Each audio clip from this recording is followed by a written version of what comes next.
Welcome to Z four news. అందరికీ నమస్కారం. నేను మీ Vamshikrishna Goud. Morning with VK కార్యక్రమానికి స్వాగతం. ప్రతిరోజు న్యూస్ పేపర్కి సంబంధించి హెడ్లైన్స్ వాటి అనాలిసిస్ని మీ ముందుంచే ప్రయత్నమే మార్నింగ్ విత్ వీకే. ఈరోజు కనుక మొదటగా మనం ఈనాడు పేపర్ చూసినట్టయితే ప్రధానాంశంగా భూభారతికి సంబంధించి ఒక వార్త మనం చూస్తున్నాం.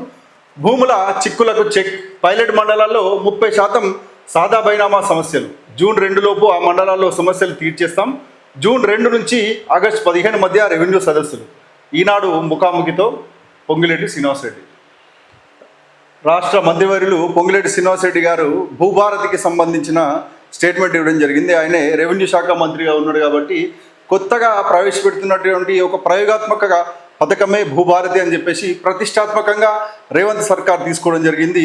బీఆర్ఎస్ సర్కార్లో ఉన్నటువంటి ధరణి అనే పోర్టల్ని మేము తీసేసి ధరణిని బంగాళాఖాతంలో కలుపుతామని చెప్పేసి రేవంత్ రెడ్డి గారు ఎన్నికలకు ముందు ఒక ఇంట్రెస్టింగ్ స్టేట్మెంట్ ఇవ్వడం జరిగింది. ఆ తర్వాత ఆ దిశగా ఆయన అడుగులు వేస్తూ ఈ భూభారతి పోర్టల్ని ప్రారంభించడం జరిగింది. దీనికి పైలట్ ప్రాజెక్టుగా కొన్ని మండలాల్లో తీసుకోవడం జరిగింది. దానికి సంబంధించిన సమస్యలు ఏమొస్తున్నాయి, అసలు భూభారతి తోటి ఏ రకంగా ముందుకు వెళ్తున్నారు అని చెప్పేసి ఇంటర్వ్యూలో ముఖ్యాంశంగా చెప్పిన కొన్ని అంశాలు ఏంటి అని అంటే, ఎక్కడైనా సరే అంటే ఆ పైలట్ మండలాల్లో దాదాపు 30% కూడా సాదా బైనామాకు సంబంధించిన విషయాలు, సమస్యలు, వివాదాలు తలెత్తుతున్నాయని చెప్తున్నారు. సాదా బైనామా అంటే ఏంది? ఒక భూమి ఒకప్పుడు ఒక నమ్మకంతో ప్రజలు బతికేవాళ్ళు. ఆ నమ్మకానికి అనుగుణంగానే లావాదేవీలు కూడా కేవలం చిన్న కాగితం మీదనే జరిగేటి. దాన్నే సాదా బైనామా అంటారు. అంటే ఒక వ్యక్తి భూమి కొనుక్కున్నప్పుడు కానీ, వ్యక్తి భూమి అమ్మదలుచుకున్నప్పుడు కానీ వేరే అగ్రిమెంట్లు, రిజిస్ట్రేషన్లు లేకుండా కేవలం నమ్మకమే పునాదిగా, నమ్మకమే పెట్టుబడిగా ఊర్లలో అన్ని సహృద్భావ వాతావరణంతో గతంలో ఉండే పరిస్థితి ఉంటుండే కాబట్టి ఆ సాదా బైనామా అనేది వచ్చింది. ఒక పేపర్ మీద రాసుకొని నేను భూమిని ఇంత రేటుతోటి మీ నుంచి నేను కొంటున్నాను అని చెప్పేసి ఆయన రాసిస్తే అవును నిజమే అని చెప్పేసి నేను భూమి అమ్మడం జరిగింది, ఈ ధరకు అమ్మడం జరిగింది, ఇక్కడ నుంచి ఈ భూమికి సంబంధించిన హక్కులు మీకే ఉంటాయని చెప్పేసి భూమి అమ్మిన వ్యక్తి అందులో రాసి సంతకం పెడతాడు. దీన్నే సాదా బైనామా అంటారు. ఇప్పుడు ఏం జరుగుతుంది అని అంటే, రక్త సంబంధికుల మధ్యలోనే ఒక గజం భూమి కోసమే యుద్ధాలు జరిగే పరిస్థితి, హైకోర్టుల నుంచి సుప్రీంకోర్టుల దాకా వెళ్ళే పరిస్థితికి నేడు పరిస్థితులు దాపురించినాయి. కాబట్టి ఆ సాదా బైనామాలు అనేటివి మూలకు పడ్డాయి. గ్రామాల్లో ఈ సాదా బైనామాల వల్ల చాలా సమస్యలు ఏర్పడుతుంది. ఎప్పుడైతే తరాలుగా అంటే ఒక దాదాపు 15 ఏళ్ళు 20 ఏళ్ళు అక్కడ సాగులో వేరే వాళ్ళు ఉంటారు, కబ్జాలో ఉండి వాళ్ళు సాగు చేసుకుంటుంటారు, కానీ రికార్డులో వాళ్ళు ఉండరు. ఆ రికార్డులో ఉన్నటువంటి వ్యక్తులకు అక్కడ భూమికి సంబంధం ఉండదు. వారు ఎప్పుడో వాళ్ళ తండ్రుల కాలంలోనో తాతల కాలంలో అమ్ముకుంటే రికార్డుల్లో పేరు మారకుండా ఉన్నటువంటి కుటుంబాలు అక్కడ అనుభవిస్తున్న హక్కులు కానీ వారికి ప్రభుత్వపరంగా రికార్డు లేకుండా ఉండే పరిస్థితి ఉంటే దీనికి సంబంధించిన సమస్యలు పరిష్కరించాలనే ఉద్దేశంతో గత సర్కారు కూడా ఈ రకంగా సాదా బైనాలకు సంబంధించి అవకాశం ఇచ్చింది. మున్సిపాలిటీ ప్రాంతాలు అంటే అర్బన్ ప్రాంతాల్లో కాకుండా రూరల్ ప్రాంతాల్లో గతంలో ధరణి కూడా అవకాశం ఇచ్చింది. అయినప్పటికీ దీన్ని ఆసరాగా చేసుకొని కొన్ని కొత్త వివాదాలు చేయడం కోసం చాలామంది కూడా ఫేక్ సాదా బైనామా కాగితాలు సృష్టించడం జరిగింది. దానివల్ల కూడా భూ వివాదాలు ఉన్నాయి. అంటే భూమి ఉన్నన్ని రోజులు భూ వివాదాలు ఉంటాయనేది ఒక నానుడైతే దాన్ని లెస్ చేసుకుంటూ వచ్చేసి ఈ భూమికి సంబంధించిన సమస్యలు తగ్గించుకుంటూ రావాల్సిన బాధ్యత ప్రభుత్వాలకు ఉంటుంది. కాబట్టి ధరణి ఆ ప్రయత్నం భాగంగా చాలా సక్సెస్ అయిందని చెప్పవచ్చు. ఇప్పుడు భూభారతి కూడా ఆ ధరణిలో ఉన్నటువంటి లోపాలను కూడా సరిదిద్దుకొని ముందుకు వెళ్ళి భూభారతి కూడా సక్సెస్ఫుల్గా ఉండి గ్రామాల్లో ఈ కక్షలు కార్పణ్యాలు లేకుండా ఒక సరైన భూ రికార్డులను, యాజమాన్య హక్కులను ఇచ్చేసి రైతుల మధ్య కానీ, కొనుగోలు అమ్మకందారుల మధ్యలో కానీ సహృద్భావ వాతావరణం ఉండాలి. ఈ సమస్యలన్నీ పరిష్కారం కావాలని కోరుకుందాం. భూమికి సంబంధించే మరొక వార్త మనం చూస్తున్నాం. కాగితాల్లో స్వామి, కబ్జాలో భూమి. సేమ్ అటువంటి వార్తనే ఇది కూడా. 1000 కోట్ల విలువైన దేవాదాయ శాఖ స్థలాలు అన్యాక్రాంతం. రాజకీయ వృత్తులతో దురాక్రమణదారుల చర్యలకు వెనుకడు. ఇక్కడ చూస్తే ఇక్కడ ఒక ఫోటో ఇవ్వడం జరిగింది. ఈ చిత్రంలో కనిపిస్తున్నది నిజామాబాద్ నగరానికి ఆనుకొని ఉన్న పెద్దరామ్ మందిర్ భూమి. ఇక్కడ ఎకరం సుమారు 4 కోట్ల రూపాయలు. దీనికి ఏళ్లుగా కౌలు చెల్లించడం లేదు. పెద్దరామ్ మందిర్కి చెందినటువంటి 210 ఎకరాల భూమి ప్రైవేట్ వ్యక్తుల చేతుల్లో ఉంది. వీటిలో కేవలం 40 ఎకరాలకు మాత్రమే కౌలు వసూలు అవుతుంది. ఇది మనం చూసినట్టయితే చాలా మందికి మనకు అనుభవంలో కూడా ఉంటుంది. దేవాలయం లేని ఊరు ఉండదు. ప్రతి గ్రామంలో కూడా దేవాలయం ఉంటుంది. ఆ దేవాలయానికి కింద కొన్ని 100 ఎకరాలు, కొన్ని గ్రామాల్లోనైతే 1000 ఎకరాల భూమి దేవాలయం కింద దేవాలయ భూములుగా ఉండేటి. దేవాదాయ ధర్మశాఖ ఆధీనంలో ఉండేది. ఆ తర్వాత తరాలు మారిన కొద్దీ అక్కడ కబ్జాలు పెరిగిపోయినాయి. ఆ కబ్జాల తర్వాత రికార్డు కూడా మారిపోయినాయి. ధరణి కంటే ముందు కూడా అసలు భూమి ఎంత అని చూసుకున్నట్టయితే కొన్ని లక్షల ఎకరాల భూమి దేవాదాయ ధర్మాదాయ శాఖకు చెందినటువంటి భూములన్నీ కూడా అన్యాక్రాంతం అయిపోయినాయి, కబ్జా కోరల్లో ఉండిపోయినాయి. ఇది కూడా ఒక చిన్న ఉదాహరణగా వాళ్ళు ఇవ్వడం జరిగింది. ఏంటి అంటే నిజామాబాద్ అనేది ఒక ఉదాహరణ ఎందుకు ఇచ్చినాడు, అక్కడ ఎకరం 4 కోట్ల విలువైన భూమి, దాదాపు 200 ఎకరాలు అంటే 800 కోట్ల రూపాయల విలువైన భూమి ప్రభుత్వం పట్టించుకుంటున్నారా, లేకపోతే ప్రభుత్వంలోని పెద్దలు కూడా కన్నేసి గద్దల లెక్క భూమిని కబ్జా చేయాలని చూస్తున్నారా, అక్కడ పరిస్థితులు మనకు పూర్తిగా తెలియదు. కానీ నిజంగా అక్కడ దేవాలయాలు అంటే కేవలం ఓన్లీ గుడికి పోయి దేవుని మొక్కడమే కాకుండా అన్నిటికీ ఒక కేంద్రంగా, సాంస్కృతిక కేంద్రంగా దేవాలయాలు ఉన్నాడు నిలిచేటి. కష్టమున్నా సుఖమున్నా ఏ ఇబ్బంది ఉన్నా అక్కడ దేవాలయాలకు వెళ్ళే పరిస్థితి ఉంటుండే. అక్కడ కలిసి సమావేశం ఏర్పాటు చేసుకొని మంచి చెడు మాట్లాడుకొని కొన్ని విషయాలు అన్నిటికీ సంబంధించి ఒక కేంద్రంగా ఉండే దేవాలయాలు. కానీ నేడున్న పరిస్థితుల్లో దేవాలయాలకు ఆస్తులు ఒక రకంగా చూస్తున్నట్టయితే ఈ దేశంలో వక్ఫ్ భూములకు సంబంధించిన చర్చలు జరుగుతున్నాయి. చర్చ్ ఆఫ్ సౌత్ ఇండియా అంటే ఒక చర్చి చేతుల్లో ఈ దేశంలో కొన్ని లక్షల ఎకరాల భూమి చర్చ్ ఆఫ్ సౌత్ ఇండియా అనే పేరు మీద ఉన్నది. కానీ ఈ భూమి కుహనా లౌకికవాద చేతుల్లో పాలకుల పెత్తనం వల్ల, పాలకుల దౌర్భాగ్యం వల్ల హిందువుల దేవాలయాలకు సంబంధించిన వేలాది లక్షలాది ఎకరాల భూములు అన్యాక్రాంతం అవుతున్నాయి.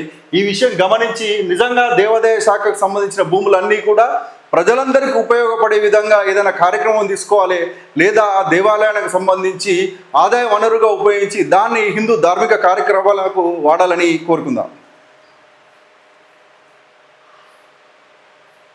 మరొక వార్త మనం చూసినట్టయితే సర్కార్ బడుల్లో వేసవి శిబిరాలు 15 నుంచి 20 రోజుల పాటు నిర్వహణ తొలిసారిగా శ్రీకారం చుట్టనున్న విద్యాశాఖ. ఇది మనం చూస్తున్నాం. సమ్మర్ వచ్చేసింది, సమ్మర్ హాలిడేస్ వచ్చేసినాయి అంటే పిల్లలు కూడా ఇబ్బంది పడుతుంటారు, ఎండలో తిరుగుతూ ఆటలాడుతూ ఇబ్బంది పడకుండా. మరి అదే రకంగా స్కూల్కి మొత్తం దూరం అయిపోయి ఎడ్యుకేషన్కి దూరంగా ఉన్నామనే ఫీలింగ్ ఉండకుండా ఇది కూడా ఒక వ్యాపారమే అనుకోవచ్చు. చాలా మటుకు పట్టణ ప్రాంతాల్లో సమ్మర్ క్యాంపులు ఏర్పడుతున్నాయి. సమ్మర్ క్యాంపులు ఏర్పడి ఒక్కొక్క వ్యక్తికి 2000, 3000 తీసుకొని సమ్మర్ క్యాంప్లో కొన్ని స్కిల్స్ డెవలప్మెంట్ చేస్తామని చెప్పేసి చేయడం జరుగుతుంది. పిల్లలు తల్లిదండ్రులు ఏమనుకుంటున్నారంటే మాకు పిల్లల గోల ఇంట్లో ఉండొద్దు అని చెప్పేసి తీసుకుపోయి సమ్మర్ క్యాంప్లో వేయాలని తల్లిదండ్రులకు, కొంతమంది తల్లులకు ఉద్దేశం అయితే నిజంగా స్కిల్ డెవలప్మెంట్ చేస్తే కొంత ఇంప్రూవ్మెంట్ ఉంటుంది, ఈ సెలవులను సద్వినియోగం చేసుకున్నట్టు ఉంటుందని చెప్పేసి కొంతమంది తల్లిదండ్రులు ఆలోచిస్తారు. ఏదేమైనప్పటికీ ఈ రకంగా ప్రైవేట్ వ్యక్తుల చేతుల్లో దోపిడీకి గురవుతున్నారు. ప్రైవేట్ వ్యక్తుల చేతుల్లో పెట్టలేని వాళ్ళు ఈ సమ్మర్ క్యాంపుల్లో చేరలేకపోతుండడం వల్ల ఆ పిల్లలు ఇబ్బంది పడుతున్నారనే ఉద్దేశంతో సర్కారు బడుల్లో వేసవి శిబిరాలు ఏర్పాటు చేయాలని ఆలోచన చేస్తున్నది ప్రభుత్వం. దానికి అనుగుణంగా కలెక్టర్కి సంబంధించిన సమావేశం కూడా ఏర్పాటు చేసిరు. ఈసారి స్టార్ట్ చేయాలని చూస్తున్నారు. ఇది సక్సెస్ఫుల్గా రన్ కావాలని కోరుకుందాం. ఇదొక వార్త మనం చూస్తాం. తడికలతో బతుకులు కవర్ చేసుకున్నారు. నిజంగా ఇక్కడ చూస్తుంటే ఈ మహిళ వంట చేసుకుంటుంది. వారికి పర్మనెంట్ షెల్టర్ లేకుండా కేవలం నివాసం తడికలు కట్టుకొని దానికి కవర్ కట్టుకొని ఉన్న పరిస్థితి మనం చూస్తున్నాం. నాగర్ కర్నూలు జిల్లా వనపట్ల గ్రామంలో ఈ దుస్థితి ఉంది. ఇక్కడ డబుల్ బెడ్రూమ్లు మనం గమనిస్తున్నాం. డబుల్ బెడ్రూమ్లు అసంపూర్తిగా పూర్తయినాయి. అంటే ఈ దేశం స్వాతంత్రం వచ్చేసి 75 సంవత్సరాలు గడుస్తున్నా ఇప్పటికి కూడా చాలా మందికి ఉండడానికి కనీసం గూడు లేని పరిస్థితుల్లో ఇంకా మన దేశం దుస్థితి ఉంది అని అంటే మనం ప్రపంచంతో ఏ రకంగా పోటీ పడుతున్నామో అర్థం చేసుకోవాలి. వేరే దేశాల్లో కనుక గమనిస్తే వారి కామన్ నీడ్స్ గురించి కాదు, next technology 5G, bullet trains అని చెప్పేసి శాటిలైట్స్ అంతర్జాతీయ స్థాయిలో పోటీ పడే పరిస్థితుల్లో ఉంటే మనం మాత్రం మన దేశంలో ఇంకా బీదలకు, ఇల్లు లేని వాళ్ళకి ఇల్లు కావాలని కూడా పోరాటం చేయాల్సిన దుస్థితి దాపురించిందనే ఈ చిత్రం యొక్క ఉద్దేశంగా మనం చెప్పవచ్చు. చాలా బాధాకరమైన విషయం. ప్రభుత్వం ప్రతిష్టాత్మకంగా డబుల్ బెడ్రూమ్లు చేసినప్పటికీ అసంపూర్తిగా ఉండడం వల్ల మాకున్నా సరే అలానే పోయి ఉంటామంటే అక్కడ జరిగిన పరిస్థితి ఏంటంటే ఒక ఇల్లు కూలిపోయి 3 చనిపోయిరట. నిజంగా బాధాకరం. ఇప్పటికి కూడా పాలకుల ఇటువంటి పరిస్థితి చూసినప్పుడు ఇటువంటి పరిస్థితి లేని దేశం కానీ రాష్ట్రం కానీ ఉండాలని కోరుకోవాలి. ఇటువంటి వాళ్ళకు వెంటనే కూడా నిజమైన అర్హులకు ఇందిరమ్మ ఇల్లు కానీ ఏ పథకం పేరు ఏ పేరైనా పెట్టని సామాన్యులకు నిజంగా అవసరమైన వ్యక్తులకు ఉండేందుకు గూడు మొదటి ప్రాధాన్యంగా ఇచ్చి ఆ పని పూర్తిగా చేసి అసలు ఇంకా ఇండ్లు అవసరం లేని పరిస్థితి దేశానికి తీసుకురావాలని ఈ ప్రభుత్వాన్ని కోరుకోవాలి.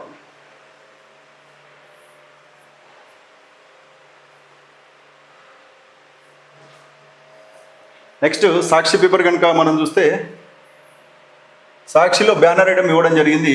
రేవంత్ రెడ్డి గారికి సంబంధించి ఈ సమావేశంలో నిన్న కాంగ్రెస్ పార్టీ చేసినటువంటి నిరసన కార్యక్రమం ఇది. పాక్ను ముక్కలు చేయండి, పాక్ ఆక్రమిత కాశ్మీర్ను భారత్లో కలపండి. సీఎం రేవంత్ రెడ్డి సంచలన వ్యాఖ్యలు. బంగ్లాదేశ్ను ఏర్పాటు చేసిన ఇందిరాగాంధీని ఆదర్శంగా తీసుకుని దాడులు చేయండి, ఉగ్రముఖులకు గట్టి జవాబు ఇవ్వండి, మేమంతా మీ వెంటే ఉంటాం. ప్రధాని మోడీని ఉద్దేశించి సీఎం రేవంత్. పహల్గామ్ ఉగ్రదాడికి వ్యతిరేకంగా హైదరాబాద్లో కొవ్వొత్తుల ర్యాలీ, మృతులకు నివాళి, పాక్కు వ్యతిరేకంగా నినాదాలు. పాల్గొన్న మంత్రులు మహేష్ గౌడ్, అసదుద్దీన్ ఓవైసీ.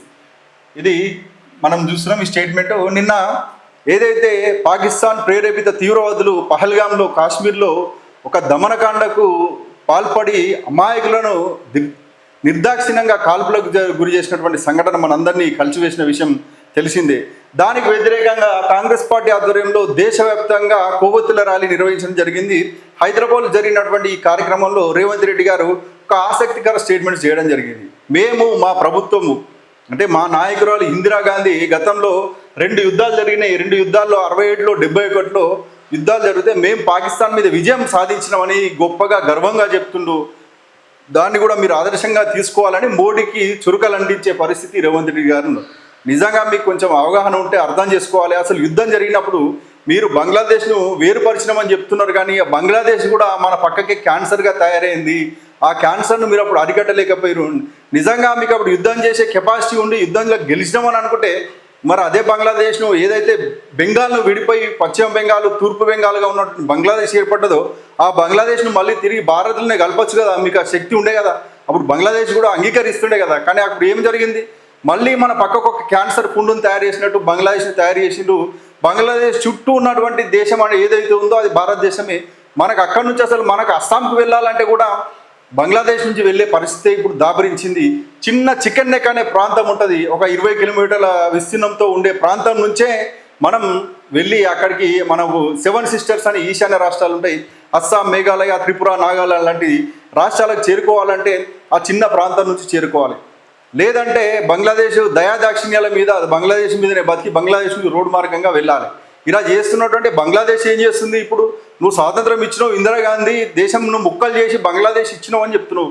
కానీ ఇప్పుడు అక్కడ బర్మా నుంచి రోహింగ్యాలు వస్తున్నారు. బంగ్లాదేశ్లో తీవ్రవాదులు ఎంటర్ అయిపోయి భారతదేశంలో బాంబులు వెలిచే పరిస్థితి, దుస్థితి దాపరించిందంటే దానికి కారణం మీ గత పాలకులని అర్థం చేసుకోవాలి. ఇటువంటి సూచనల వల్ల లాభం లేదు. మీకు రాజకీయాలు ఉంటే రాజకీయాలు మాట్లాడుకోండి, మోడీని విమర్శించడానికో ఇంకో దానికో కాదు. ఇప్పుడు దేశం కోసం నిలబడాలని అంటే నిజంగా దేశం మొత్తం కూడా ఒకే తాటిపై ఉండాలి, ఒకే మాట మీద ఉండాలి. కానీ మా పార్టీలో ఇట్లా చేసింది, మీ పార్టీ చేయడం లేదని ఇలాంటి పరిస్థితులు చేయకుండా బాధ్యతలో ఉన్నటువంటి వ్యక్తులు బాధ్యత తీసుకోవాలి. కేంద్రంగా, రాష్ట్రంగా ఏ రకమైన నిర్ణయం కేంద్రం తీసుకున్నా దానికి సపోర్ట్ చేసి శత్రుదేశం మీద, పాకిస్తాన్ మీద యుద్ధం చేయాల్సిన పరిస్థితి వస్తే భారతీయులంతా ఒక్కటే అనే మాట మీద, ఒకటే అనే నినాదం మీద, భారత్ మాతాకి జై అనే నినాదం మీదనే ఉండాలి. కానీ ఇటువంటి రాజకీయాలకు స్వస్తి పలకాలని కోరుకుందాం.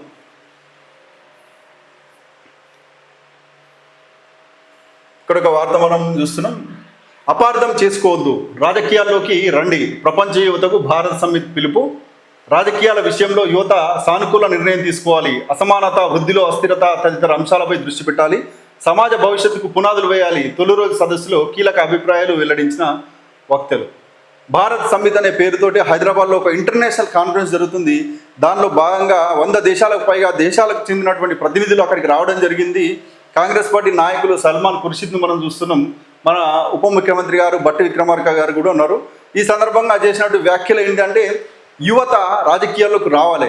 రాజకీయాలు అంటే బురద అని చెప్పేసి సినిమా డైలాగులు కొట్టడం మాత్రమే కాదు, నిజంగా కూడా రాజకీయాలను శుద్ధి చేయాలంటే చిత్తశుద్ధితోటి, నిజాయితీతోటి కష్టపడి పనిచేయాలనుకున్న యువత, ఈ దేశాన్ని మార్చాలనుకుంటున్న యువత రాజకీయాల్లోకి రావాలని ఆయన పిలుపునివ్వడం మంచి విషయం. నిజంగా కూడా యువత రాజకీయాల్లోకి రావాలి. చాలామంది ఏమనుకుంటారు, నేను పెద్ద అయితే డాక్టర్ కావాలి, ఇంజనీర్ కావాలి, లేకపోతే ఐపీఎస్, ఐఏఎస్ అని అనుకుంటారు. కానీ నేను ఒక రాజకీయ నాయకుని కావాలి అని చిన్నప్పటి నుంచి ఆసక్తి ఉన్న వ్యక్తులు ఎవరు ఉండరు. నిజంగా కూడా ఏమవుతామంటే నేను రాజకీయ నాయకుని అవుతా అని ఏ పిల్లగాడు కూడా చెప్పడు. అది ఒక బాధాకరం. ఎందుకంటే ఈ రంగం అనేది అంత ఆసక్తికరంగా లేదు. రాజకీయాలు అనేవి నాశనం అయిపోయినాయి, విలువలు లేకుండా పోయినాయి అన్న పరిస్థితికి చిన్నప్పటి నుంచే వారికి ఉంది. కాబట్టి ఆ పరిస్థితి దూరం కావాలంటే నిజంగా ఆదర్శవంతమైన యువత రాజకీయాల్లోకి రావాలి. నిజాయితీతోటి, నిబద్ధతతోటి పనిచేసి ఈ దేశ రాజకీయాలను మార్చాలని కోరుకుందాం.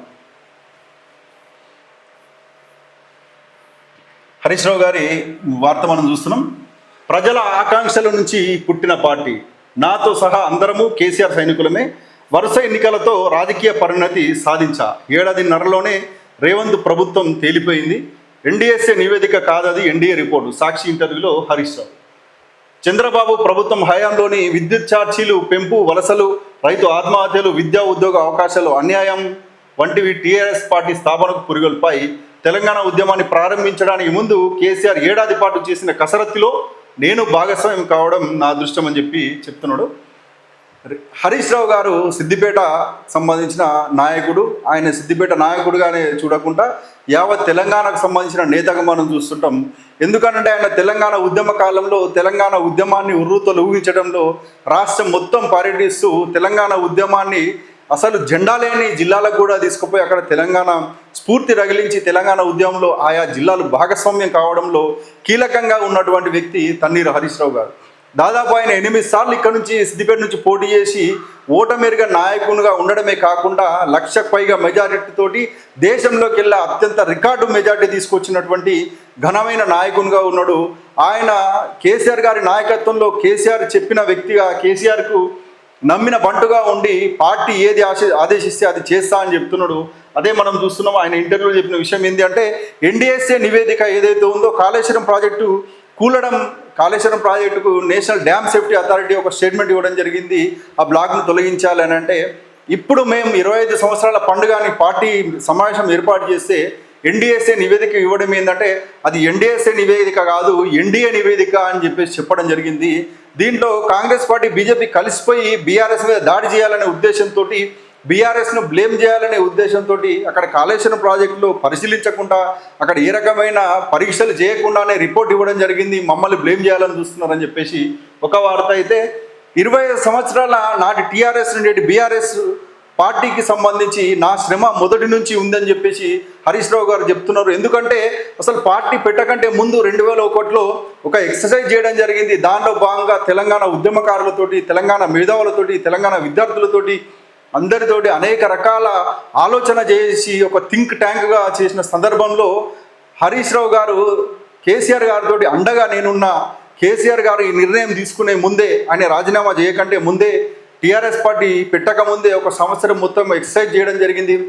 అప్పటి నుంచి అంటే పార్టీ పుట్టక ముందు నుంచే నా సేవలు పార్టీకి అందిస్తున్న. అప్పటి నుంచి 25 సంవత్సరాల ఇప్పటి వరకు కూడా నేను నియమ నిబద్ధలతోటి క్రమశిక్షణ గల సైనికుడిగా పార్టీకి పనిచేస్తున్నా. రేపు కూడా అట్లే పనిచేస్తా అని హరీష్ రావు గారికి చెప్పడం జరిగింది. ఇది ఈ వార్తా సారాంశం. అయితే నెక్స్ట్ నమస్తే తెలంగాణ చూస్తే ఇదే రేపటి సమావేశానికి సంబంధించి బ్యానర్ ఐటమ్ ఇది కూడా ఇవ్వడం జరిగింది. నమస్తే తెలంగాణ పత్రికలో ఓరుగల్లులో గులాబీ హోరే, పయనమవుతున్న పల్లెపట్నం, కనీ ఎరగని రీతిలో రజతోత్సవ సభ దశ దిశ చూపింది కేసీఆర్ సందేశం. ప్రత్యేక ఇంటర్వ్యూలో బీఆర్ఎస్ వర్కింగ్ ప్రెసిడెంట్ కేసీఆర్ ప్రసంగం కోసం ప్రజల ఎదురుచూపులు, కాళేశ్వరంపై కమిషన్ ఎన్నికలంటూ లీగులు, ఫిర్యాదుదారులను మళ్ళీ పార్టీలోకి తీసుకుంటే బీఆర్ఎస్ కార్యకర్తలను అవమానించినట్టే, దేశవ్యాప్తంగా మోడీ బీజేపీ ప్రభావం తగ్గుతుంది, పహల్గామ్ను రాజకీయంగా వాడుకోవడానికి నీచం, మేము స్పిరిచువల్లీ హిందూ, పొలిటికల్లీ కాదు, ఒక జాతీయ పార్టీని నమ్మి ఇప్పటికే మోసపోయినాం, మరో ఢిల్లీ పార్టీని నమ్మితే పూర్తిగా మోసపోతాం కేటీఆర్. 1300 ఎకరాల్లో ఏర్పాట్లు, 1500 మంది వాలంటీర్లు, 3000 మంది అందుబాటులో బస్సులు, 25 టోయింగ్ వెహికల్స్.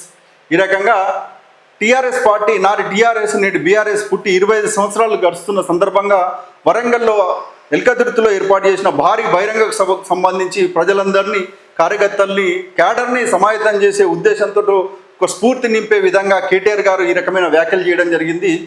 ఆయన అన్ని అంశాలను క్రోడీకరించి ఇవ్వడం జరిగింది. ఎప్పుడైతే జాతీయ పార్టీలుగా ఉన్నటువంటి కాంగ్రెస్ కానీ బీజేపీ కానీ తెలంగాణకు అన్యాయమే చేస్తున్నాయి, మళ్ళీ తెలంగాణకు న్యాయం జరగాలంటే తెలంగాణ కోసం పుట్టిన పార్టీ నాడు టీఆర్ఎస్ నేటి బీఆర్ఎస్ కాబట్టి ఎక్స్క్లూజివ్గా తెలంగాణకు జరిగిన లాభం నష్టం ఉంది అంటే తెలంగాణకు అన్యాయం జరిగితే ఫ్రంట్ లైన్లో ఉండి పోరాడే పార్టీ ఏదైతే ఉందో అది కేవలం బీఆర్ఎస్ పార్టీ కాబట్టి దానికి అండగానే ఉండాలని తెలంగాణ ప్రజలు మళ్ళీ కోరుకుంటున్నారు.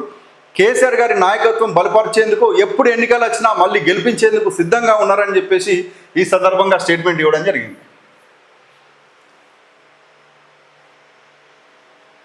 ఆంధ్రజ్యోతి దినపత్రిక చూస్తే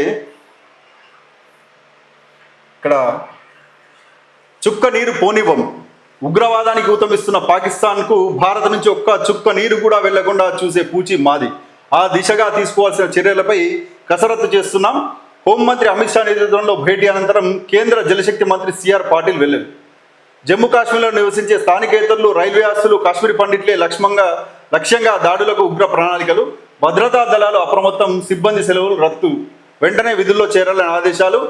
శ్రీనగర్కు ఆర్మీ చీఫ్, అక్కడ భద్రతా పరిస్థితిని సమీక్ష, సరిహద్దుల్లో రాఫెల్స్ గర్జన, ఐఏఎఫ్ యుద్ధ విమానాలు, బందీపురాల్లో ఎన్కౌంటర్, లష్కరే కమాండర్ రథం. ఈ రకంగా ఈ వార్తను కనుక మనం చూసినట్టయితే నిన్న అంటే పహల్గాం దాడి తర్వాత భారతదేశం తీసుకున్నటువంటి కీలకమైన నిర్ణయాల్లో సింధు జలాల ఒప్పందం రద్దు కూడా కీలకంగా ఉంది. కాబట్టి సింధు జలాలకు సంబంధించి ఏవైతే సింధు పరివాహక ప్రాంతం నుంచి వస్తున్నటువంటి 6 నదులకు సంబంధించిన నీళ్ళు ఏదైతే పాకిస్తాన్కు వాడుకుంటున్నారో, పాకిస్తాన్కు వెళ్లకుండా మేము అడ్డుకుంటామని చెప్పేసి ప్రధానమంత్రి గారి నేతృత్వంలో భద్రతా వ్యవహారాల కేబినెట్ కమిటీ నిర్ణయం తీసుకుంది. కాబట్టి దానికి అనుగుణంగానే ఈ చర్యలు జరుగుతున్నాయి. అసలు అడ్డుకుంటాం, అసలు అక్కడ నీళ్లు ఓనియం, చుక్క నీరు కూడా ఓనియం, పాకిస్తాన్కు తగిన గుణపాఠం చెప్తామని చెప్పేసి చేసినటువంటి స్టేట్మెంట్ అదైతే నిజంగా కూడా ఇంకా అక్కడ ప్రశాంతమైన వాతావరణం లేదు.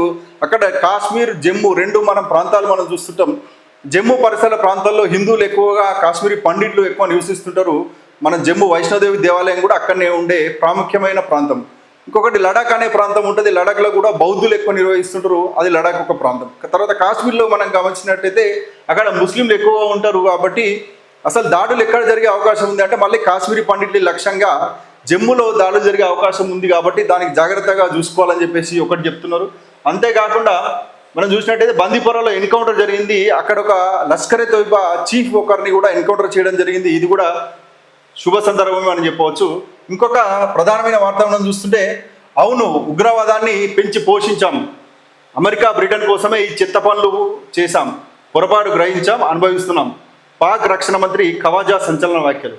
ఇది చూసినట్టయితే ఆయన అనుకోకుండా అనుకోని మాట్లాడిండా కానీ నిజాలు మాట్లాడిండు. పాకిస్తాన్ రక్షణ మంత్రి ఒక ఇంటర్వ్యూలో చెప్తుండే ఏంది అని అంటే, అసలు జరిగింది నిజమే, మేమేదో యూకే కోసమో అమెరికా కోసమో ఇటువంటి పనులు చేసినాం, తీవ్రవాదానికి పెంచి పోషించినాం, వారికి ఆయుధాలు ఇచ్చినాం, వారికి ట్రైనింగ్ ఇచ్చినాం, ఈ తప్పును మేము అనుభవిస్తున్నాం అని చెప్పేసి పాకిస్తాన్ రక్షణ మంత్రి ఈ సమయంలో ఇంత కీలకమైన వ్యాఖ్యలు చేయడం కూడా ఇది ఒక మన విజయంగానే చెప్పవచ్చు. అంతర్జాతీయ స్థాయిలో పాకిస్తాన్ దోషిగా నిలబెట్టేందుకు ఈ వ్యాఖ్యలు కూడా మనకు ఉపయోగపడతాయి. రేపు కనుక మనం ఎల్ఓసి దాటి పాకిస్తాన్ మీద దాడి చేసి పాక్ ఆక్రమిత కాశ్మీర్ ఏదైతే ఉందో అది మళ్ళీ మనం వెనక్కి తీసుకోవాల్సిన అవసరం కూడా ఉంటుంది. దానికి కూడా ఈ వ్యాఖ్యలు మనకు ఉపయోగపడతాయి. కాబట్టి ఈ రకంగా భారత్ కఠినమైన నిర్ణయం తీసుకొని పాకిస్తాన్కు కాశ్మీర్లో ప్రశాంత వాతావరణం నెలకొల్పాలంటే పాకిస్తాన్కు తగిన బుద్ధి చెప్పడమే కాకుండా పాక్ ఆక్రమిత కాశ్మీర్ మనమే తీసుకోవాలని చెప్పేసి యావత్ భారతం కోరుకుంటున్న వేళ ఆ దిశగా మోడీ గారు ముందడుగు చేసి కఠినమైన నిర్ణయంతో పాకిస్తాన్కు పర్మనెంట్గా బుద్ధి చెప్పాలని కోరుకుందాం.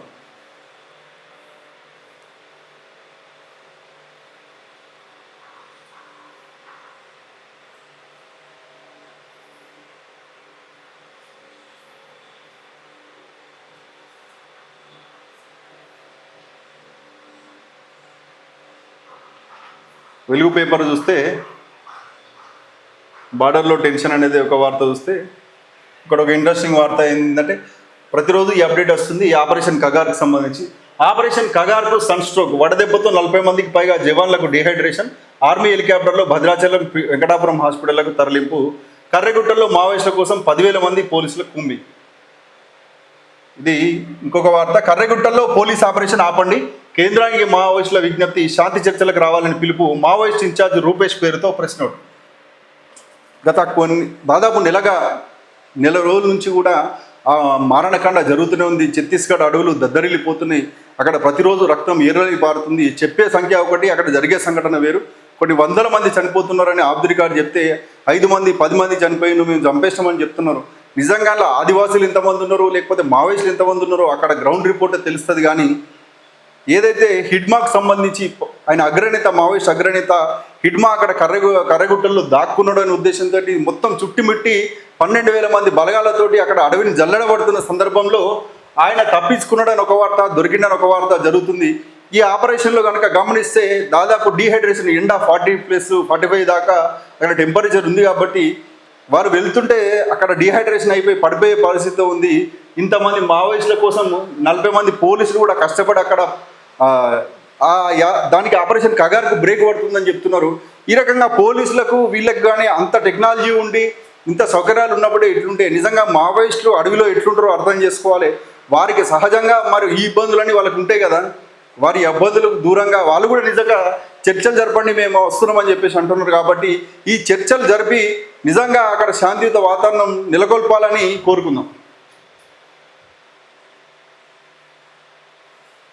ఇంకొక దారుణమైన వార్త మనం చూస్తున్నాం. ప్రాణాధార మందుల్లోనూ నకిలీల దందా. బ్రాండెడ్ పేరుతో మార్కెట్లోకి డూప్లికేట్ మెడిసిన్, స్టెరాయిడ్స్, యాంటీబయాటిక్స్తో పాటు క్యాన్సర్ చికిత్సలో వాడే డ్రగ్స్లోనూ కల్తీలు. ప్రిస్క్రిప్షన్ లేకుండానే యూత్కు మందులు. ఇటీవల మత్తు కోసం సెలైన్లో పెయిన్ కిల్లర్ కలిపి ఇంజెక్షన్ వేసుకున్న వ్యక్తి మృతి. రాష్ట్రంలోని 500 కంపెనీలు, 50,000 మెడికల్ షాపులు ఉన్న డ్రగ్ ఇన్స్పెక్టర్లు కేవలం 72 మందే. ఒకే డ్రగ్ టెస్టింగ్ ల్యాబ్, శాంపిల్ టెస్టులు లేట్. 500 కంపెనీలు ఉన్నాయి, 50,000 మెడికల్ షాపులు ఉన్నాయి. దీనికి 70 మంది మాత్రమే సిబ్బంది ఉన్నారు డ్రగ్ ఇన్స్పెక్టర్లు. అంటే ఇది ఒక దారుణమైన విషయంగానే మనం చెప్పచ్చు. ఇది ముఖ్యమైన విషయం. ప్రాణాధార మందులు అంటే మనం జనరిక్ మందులు అంటాం. ఏవైతే షుగర్కి సంబంధించి, బీపీకి సంబంధించి, దీర్ఘకాలిక వ్యాధులు, గుండె జబ్బులకు సంబంధించి, కిడ్నీ వ్యాధులకు సంబంధించి వారు పెట్టుకోలేని పరిస్థితి ఉంటే వేలాది రూపాయల మందులను వందలాది రూపాయలకే ఇచ్చి ప్రభుత్వం సబ్సిడీగా ఇస్తున్నటువంటి మందులే జనరిక్ మందులు అంటాం. వాటిని ప్రాణాధార మందులు అంటారు. కానీ వాళ్ళు ప్రాణం కోసం, ప్రాణం నిలుపుకోవడం కోసం, వాళ్ళు దీర్ఘకాలికంగా ఉన్న రోగాలను నయం చేసుకోవడం కోసం మందులు వాడుతుంటే వాటిలో కూడా కల్తీ చేయడం నిజంగా బాధాకరం. ఆ కల్తీని అరికట్టాల్సిన ప్రభుత్వం కూడా నిమ్మకు నీరెత్తినట్టు ఉండడం కూడా బాధాకరం. 50,000 మెడికల్ షాపులు ఉంటే 70 మంది డ్రగ్ ఇన్స్పెక్టర్లు ఉంటే ఆ మెడికల్ షాపుల మీద నిఘా ఎట్లుంటుంది?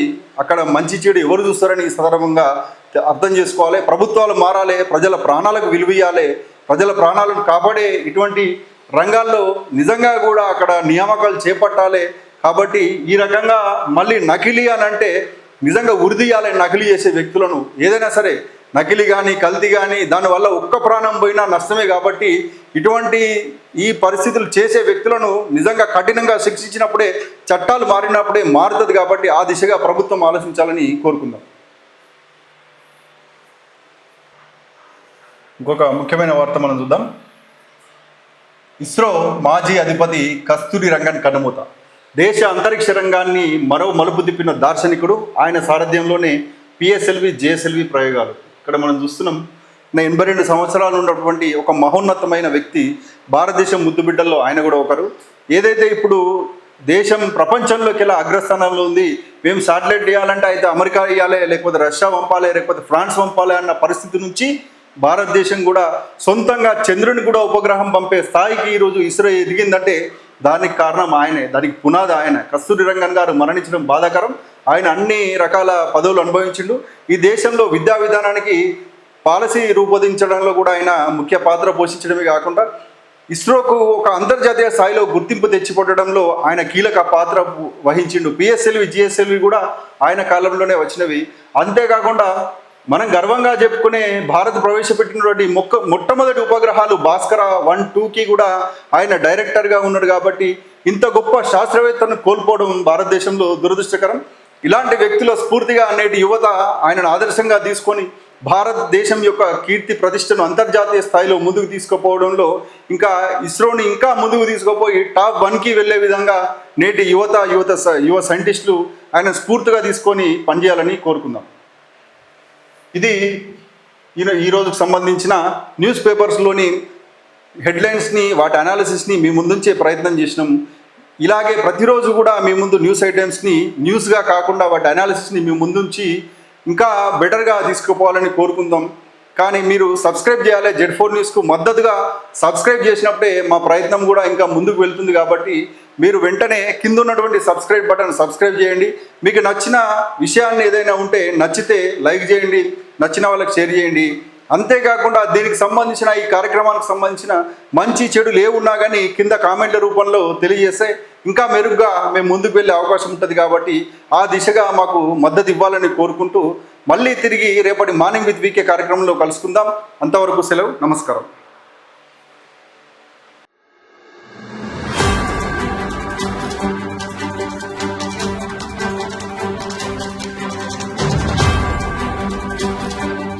Z4 News.